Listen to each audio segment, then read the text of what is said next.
அஸ்ஸலாமு அலைக்கும் வரஹ்மத்துல்லாஹி தஆலா வபரகாத்து. அல் குர்ஆன் ஷரீஃப் சூரத் யூசுப் 52வது வசனம். வ அன்னல்லாஹ லா யஹ்தி கைதல் ஹாயினின். நிச்சயமாக அல்லாஹு தாலா சூழ்ச்சி செய்து மோசடி செய்யக்கூடிய எந்த ஒரு நபருக்கும் நேர்வழி காட்ட மாட்டான் என்கிறான் இந்த வசனத்தில்.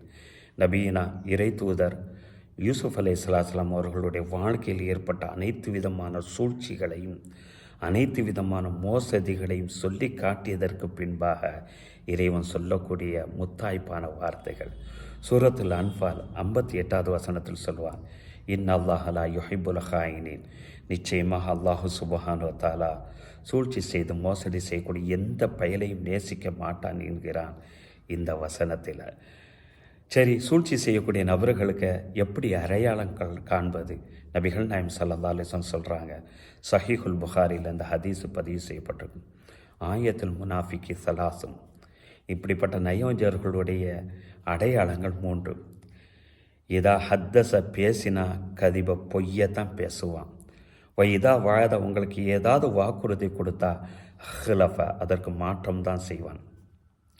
இதை தொகுமின ஏதாவது ஒரு விஷயத்தில் நீங்கள் நம்பினீங்கன்னு சொன்னால் ஹான மோசடி செய்வான். இப்படிப்பட்ட நபர்களை நீங்கள் அடையாளம் கண்டா எச்சரிக்கையாக இருந்து வாழ்க்கையில் வெற்றி பெறுங்கள் என்பதுதான் நபி அவர்களுடைய அறிவுரை.